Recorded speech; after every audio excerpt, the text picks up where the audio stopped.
Hi, this is Merrily Maza. I'm the business consultant for the Gonzo journalism site We Do the Work.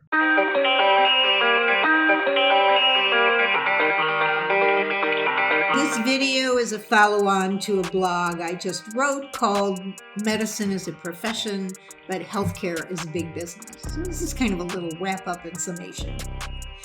So how is it that the Chinese COVID frontline workers look like they're suited up to remove asbestos from a building, and the US frontline workers are reusing single-use masks over and over and wearing gowns that are open in the back and look like they were made from cheap shower curtains?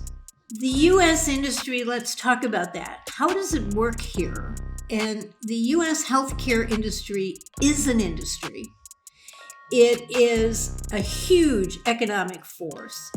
It is big business first and foremost, and it's a way for some people to make shit loads of money. And they make this money off the ill health of other people. So when that system melts down, like ours has in the US with the COVID pandemic, the results are simply catastrophic for public health. That's another story, and we'll cover that story in another blog and another video.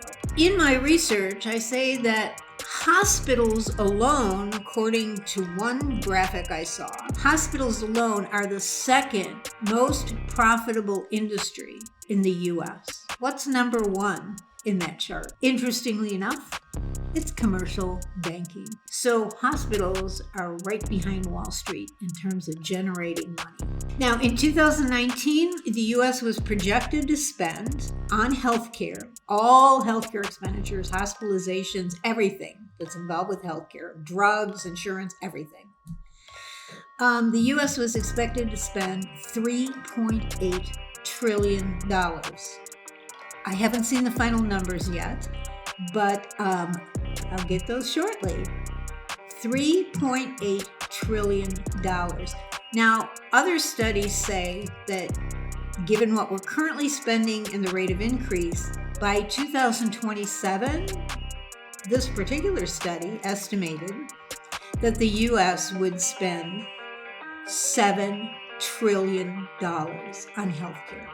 $7 trillion in 1 year, 2027.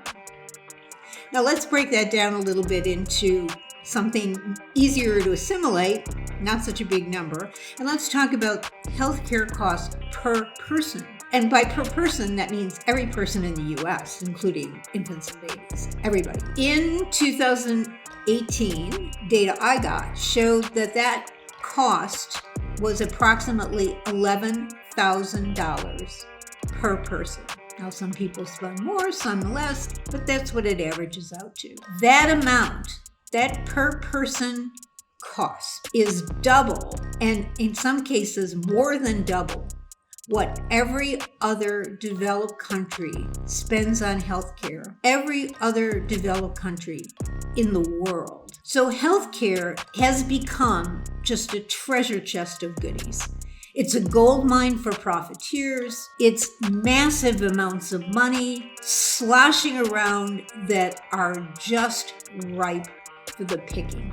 So when you were in high school or college, if you took an economics course, you heard the concept of the invisible hand. This is the religion of economists and economics. And it's kind of I call it economic wizardry. It's an economic religion. And what it essentially says is that it justifies capitalism, if you want to say, or the market system with a little or no government intervention. So you're justifying that setup. In fact, many say there is way too much government intervention in the market. We should just leave it alone. The invisible hand goes something like this.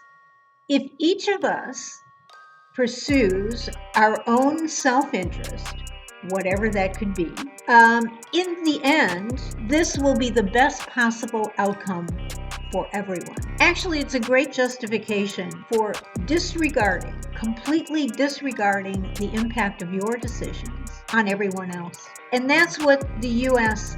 hospital systems did.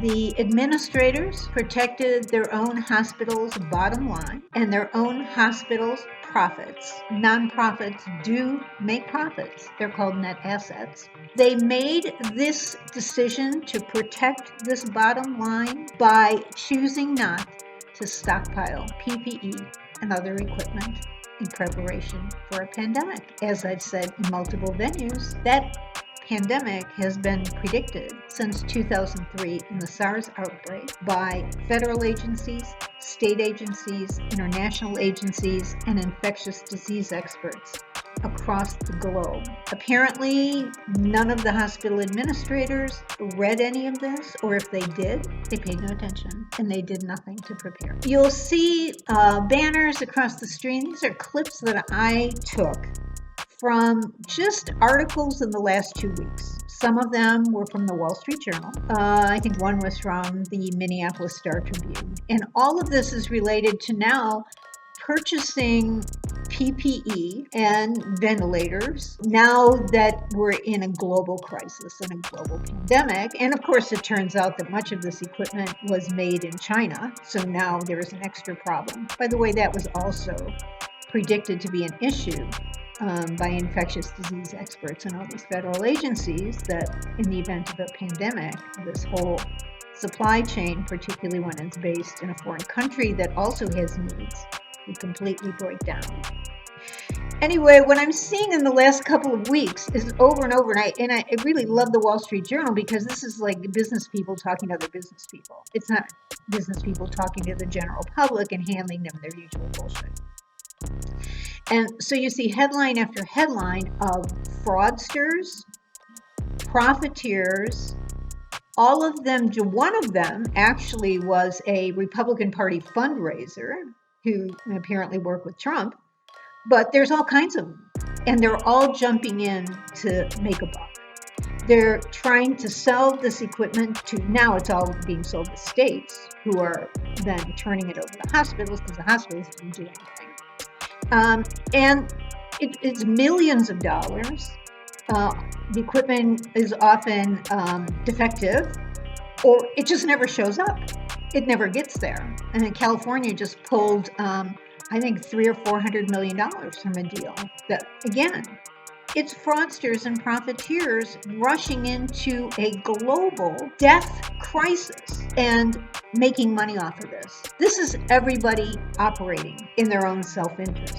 So if you believe what you were taught in any economics course about the free markets and about the invisible hand and all that shit, well then with COVID-19, you're living the dream.